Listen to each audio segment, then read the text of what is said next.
History of emergency medical services more than ambulance drivers. The beginnings of EMS begin with the Civil War. In 1862, Major Jonathan Letterman established the U.S. Ambulance Corps within the Army of the Potomac to triage wounded soldiers on active battlefields rather than retrieving them after a battle had ended. Based on its success in saving lives, the Ambulance Corps was adopted throughout the Union Army. Letterman is often considered the father of EMS in the United States. In 1865, in Cincinnati, Ohio, the first civilian ambulance service was established. Hospital interns rode in horse-drawn carriages designed specifically for transporting sick and injured patients. In 1866, the first written record of the term air ambulance was used by Jules Verne in describing the rescue of shipwrecked sailors by an airship named the Albatross. In 1868, New York City advertised a 30-second response by an ambulance surgeon. And in 1870, the first documented use of an air ambulance occurred during the Siege of Paris when balloons were used to evacuate more than 160 soldiers from the besieged city. In World War I, wounded soldiers on the battlefield used signal boxes to summon medical help. The service uses electric, steam, and gasoline-driven ambulances to transport the wounded. It was also the first war to utilize traction splints and other medical equipment.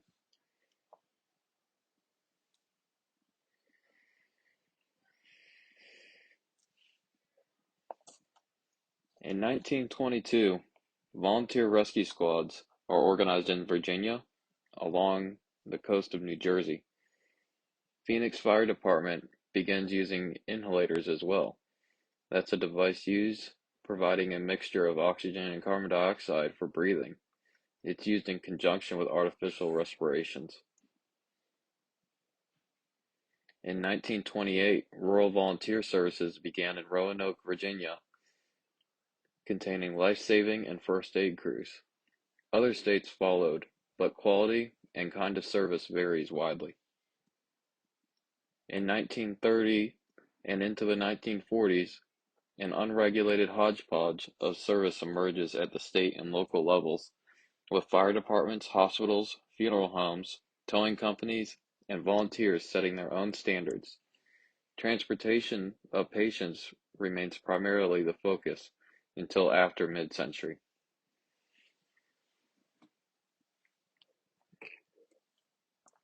1950s were the beginnings of modern EMS. Funeral homes begin patient care and operate nearly half of the country's ambulances. 1950 into 1953, the first dedicated use of helicopters by U.S. forces occurred during the Korean War. While popularly depicted as a simple removing of casualties from the battlefield, which they did, helicopters also expanded their services to moving critical patients to more advanced hospital ships once initial emergency treatment in field hospitals had occurred. On August 4, 1950, just 1 month after the start of the Korean War, the first rotor wing medical evacuation was performed with the bubble-fronted Bell 47, just like the one seen in the TV series MASH.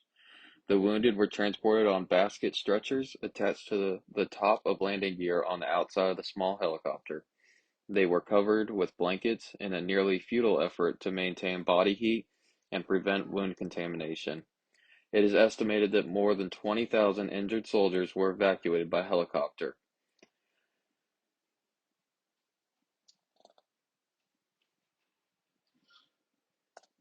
In 1958, the first known civilian application of a medical helicopter was in Etna, California. Bill Matthews, a businessman, started a helicopter service to ferry patients for Dr. Granville Ashcraft, the town's only physician. The town druggist also used the helicopter to deliver drugs during medical emergencies. 1959 saw the next major advance in air medical transport, and it occurred during the Vietnam War, where the Bell UH-1 helicopter was placed into operation. Affectionately known as the Huey, this aircraft was large enough to hold patients inside, where medical personnel could begin treatment during flight to a field hospital. The mass deployment of these aircraft as a medevac unit reduced the average delay until treatment to 1 hour. The ability to carry patients inside the aircraft was a key element in the reduction of mortality and morbidity. Military medics performed procedures previously done only by physicians. They started central lines, inserted chest tubes, and sutured bleeding wounds. This care, coupled with the initiation of specialty hospitals for the treatment of different types of injuries, resulted in a reduction to the mortality rate to 1 death per 100 casualties.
In the 1960s, due to an astonishing increase in motor vehicle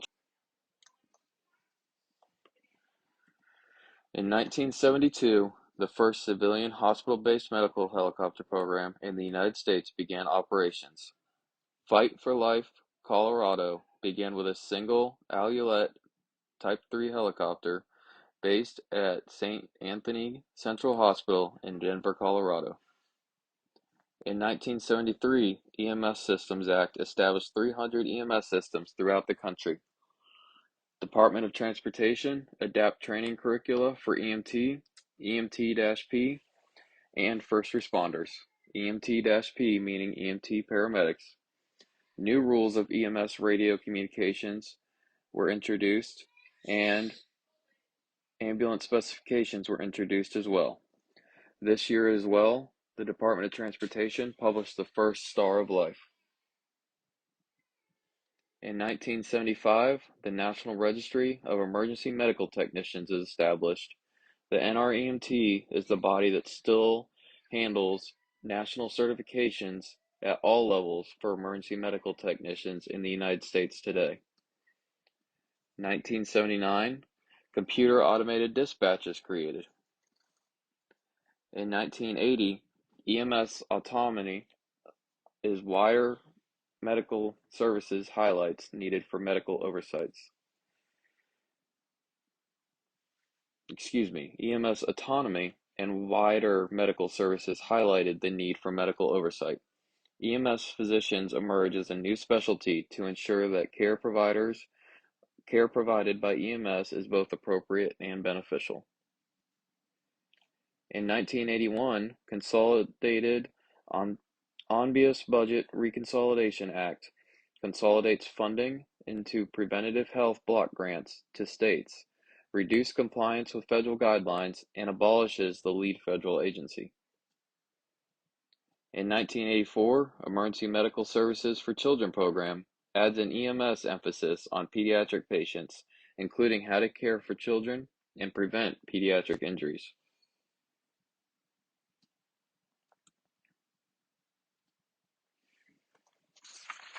In 1987, AVL is developed, allowing for more integration and tracking while dispatching ambulances to emergency calls. In 1990, the Trauma Care System and Planning Development Act is passed by Congress in an effort to reduce the number of patients resulting with accidental death and disability. Local EMS authorities assumed responsibility for establishing trauma systems and designating trauma centers in an effort to improve care and outcomes of patients suffering from traumatic injuries. In 1993, paramedics are identified to assume further roles of pre-hospital care and practice for non-emergent patient by learning an expanded skill set above the emergency medical technician level. In 1996, the Health Insurance and Portability and Accountability Act is enacted by Congress. New York EMS is also absorbed by FDNY in 1996. This year, Draft EMS Agenda for the Future, often known as EMS 2025, was first written, which further connects EMS with other medical professions. In 1997, San Francisco and Chicago institute paramedic engine companies, starting the ALS engine. In 1999, Comprehensive Review of Current EMS Landscape produces EMS Educational Agenda for the Future, with recommendations for core content and scope of practice, and adds certification of EMS professionals. In 2001, 9/11 terrorist attacks occur at the World Trade Center, the Pentagon, and United Flight 93, the largest and deadliest terrorist attack in the world and the most devastating attack on American soil since Pearl Harbor, resulting in the injuries of over 6,000 and the death of 2,996 people, including 343 FDNY firefighters and 71 law enforcement officers. In this incident, it was found that first responders had communication issues, different policies and protocol within the same area and different capabilities. From this began a revolutionary change to EMS and standardization practices, communications, procedures, and operations throughout the country. National EMS information systems begins to standardize storage and sharing of EMS data to improve analysis, research, and performance at local, state, and regional levels. Work begins on the National EMS Information System, known as NEMSIS.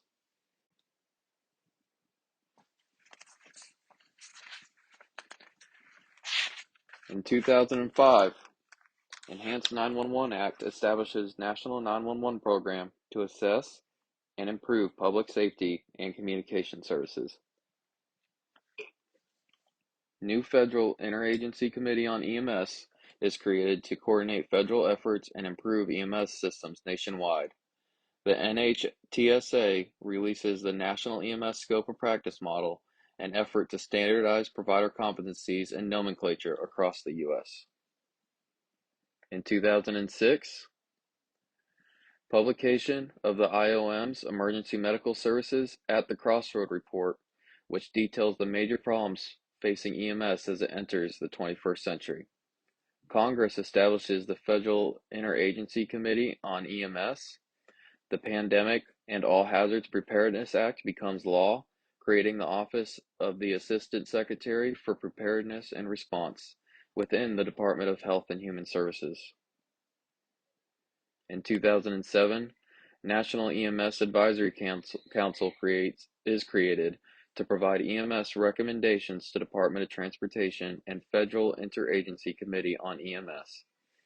This year as well, the National Registry of Emergency Medical Technicians begins offering computer-based testing. In 2008, the National EMS Advisory Council first meets, and DHS unveils the first National Response Framework. An AHA advisory statement also embraced the compressions-only CPR this year. In 2009, a release of the National EMS Education Standards, early communication, paramedic pilot, and prototype programs begin.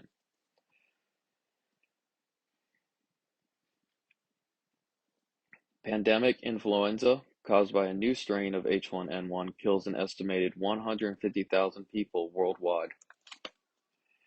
The NTSB also issued 19 new recommendations for HEM safety, that's helicopter EMS. EMS World and the NAEMT established the National EMS Awards of Excellence. In 2010, the Affordable Care Act was signed into law, and the AHA's new CPR guidelines reorder the traditional ABCs, airway breathing compression, to start compressions first. This year as well, the NAEMT initiates EMS on the Hill Day. The National Volunteer Fire Council establishes the EMS section. And in 2012, Congress allocates the Key D block segment of the broadcast spectrum to public safety, clearing the way for FirstNet. Superstorm Sandy hits the Northeast, causing flooding in New York City, and the first community paramedic program graduates are certified in Minnesota. It's also the rough beginning of the current opioid pandemic. In 2013, the mobile integrated healthcare concept leaps forward as CMS innovation grants help fund proof of concept programs in Reno and elsewhere.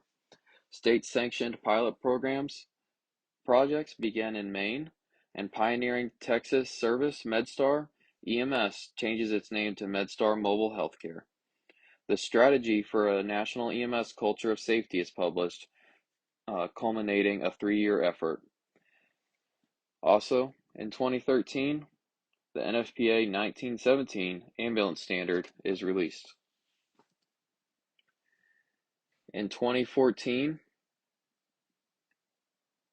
an outbreak of Ebola virus disease in West Africa begins history's deadliest, officially killing 11,310. thought by the World Health Organization to be an underestimate, and eventually spreads to the United States, infecting 3 healthcare workers.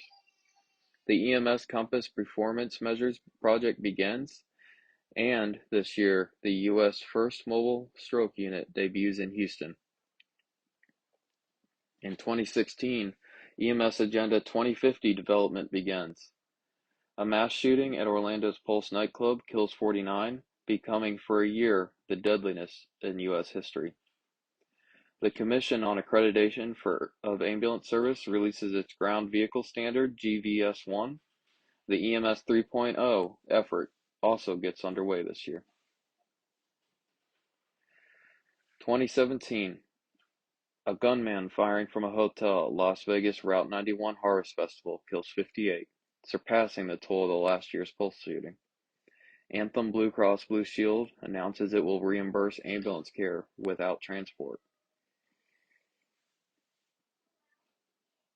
In 2018, the 911 Grant Program provides funding to support state and local efforts to provide optimum 911 services. In August of 2018, the National 911 Program published the final regulations and began accepting the initial application packages from qualified applicants. Throughout 2018, the National 911 Program convened volunteer 911 experts to lead 4 national projects to create new resources for the 911 community. Input from the entire 911 community was requested for each project to ensure the resulting resources best met the needs of 911 systems nationwide. Also in 2018, Public Law 115-275 authorizes National EMS Memorial Foundation to establish a fitting and permanent National EMS Memorial in Washington, D.C. In 2019, retention issues start to surface across the nation, more than EMS had ever seen in the past.